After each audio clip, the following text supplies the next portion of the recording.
chers amis, chers concitoyens, par ma voix, notre monument aux morts de la Grande Guerre, témoin silencieux de l'histoire, s'honore et se réjouit de votre présence aujourd'hui, fidèle à la tradition, à l'occasion de notre fête locale. Je vous transmets son message, parce qu'un homme sans mémoire est un homme sans vie. Un peuple sans mémoire est un peuple sans avenir. Cette phrase prononcée par le maréchal Foch au moment de l'armistice de la Première Guerre mondiale explique parfaitement ce que je ressens.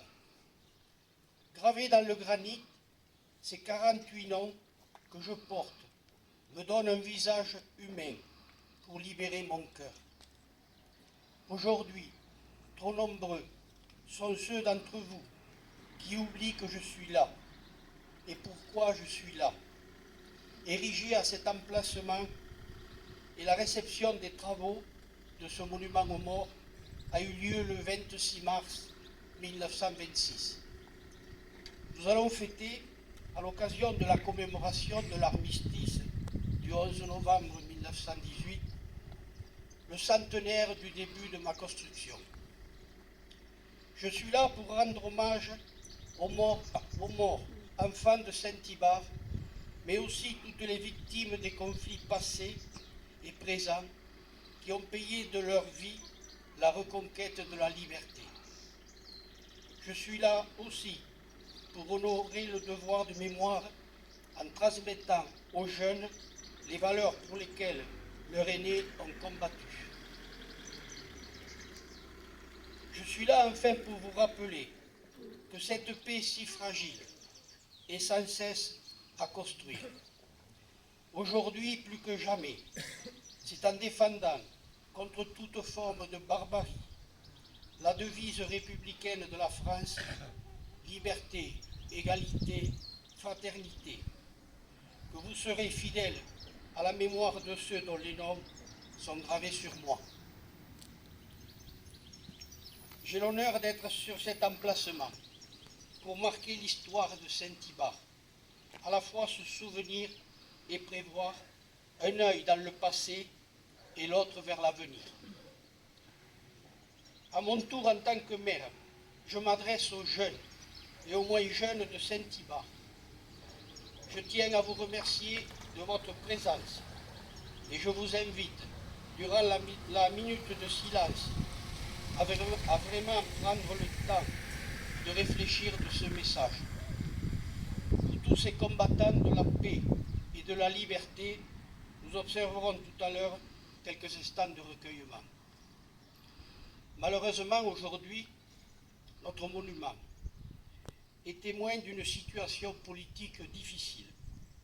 Notre pays n'a jamais été autant divisé et fracturé. Nous traversons une crise démocratique, institutionnelle et financière sans précédent. Les Françaises et les Français se sont exprimés pendant 3 fois dans les urnes et ont fait passer un message de mécontentement à nos dirigeants. Je ne suis pas sûr que nos hommes politiques de tous bords aient compris ce message. Les guerres intestines, avec en fond les élections présidentielles 2027, donnent un spectacle de désunion et je ne vois pas comment un gouvernement d'union pourrait voir le jour. Ce scénario ne s'est jamais présenté et n'est pas du tout dans la culture française. Pendant ce temps, les agressions au couteau, 120 par jour, la délinquance des mineurs de plus en plus jeunes, les règlements de compte liés au trafic de drogue continuent en toute impunité. Durant cette campagne, nous avons tout vu et tout entendu. En tant que républicain convaincu, je suis catastrophé d'entendre un groupe rap célèbre qui, à travers une chanson, appelle au meurtre et au viol de certains hommes et femmes politiques. Et tout ça sans aucune condamnation de la classe politique. En tant que républicain convaincu, je suis catastrophé de voir des alliances de partis politiques qui n'ont rien en commun et que tout oppose, avec des programmes complètement irréalisables.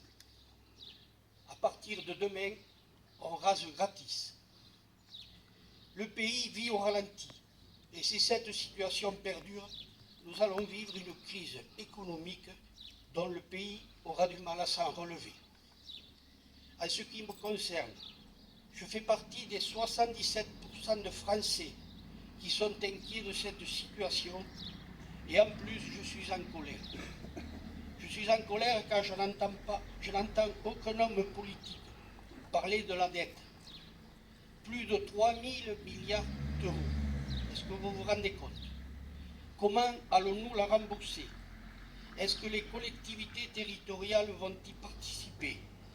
Si c'est le cas, les communes ne pourront pas survivre.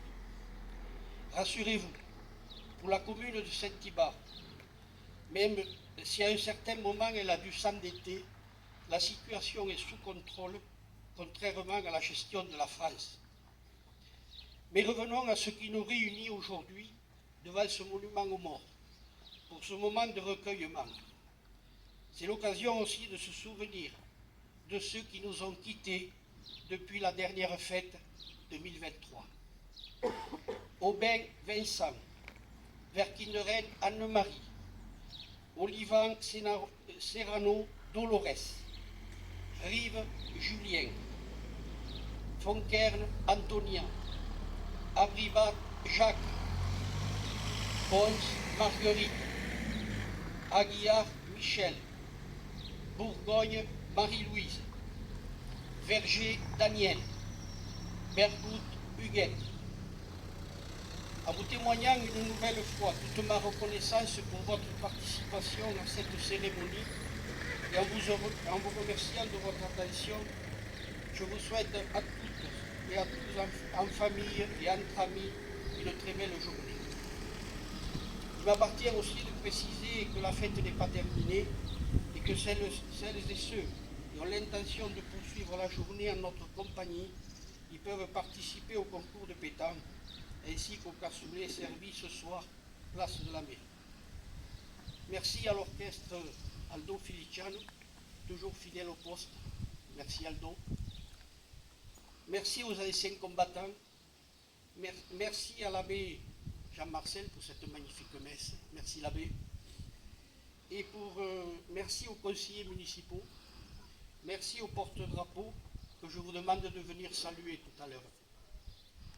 Merci à tout le personnel communal qui s'est beaucoup investi pour la réussite de ces fêtes. Je ne saurais terminer sans m'adresser à Madame la Présidente du comité des fêtes. Et je veux profiter de ce moment pour vous remercier, ainsi que les membres qui vous entourent, pour le travail que vous effectuez depuis de nombreuses années à l'organisation de la fête locale. Mais aujourd'hui, en plus de cet investissement, c'est l'engagement de la responsabilité juridique, personnelle, de la présidente et des membres qui composent cette association. Pour tout cela, merci. Alors, en mon nom personnel et de l'ensemble du conseil municipal ainsi que de la population, je vous félicite et je vous en remercie. Nous allons maintenant procéder à un moment de recueillement par un dépôt de gerbes, une minute de silence et ensuite la sonnerie aux morts.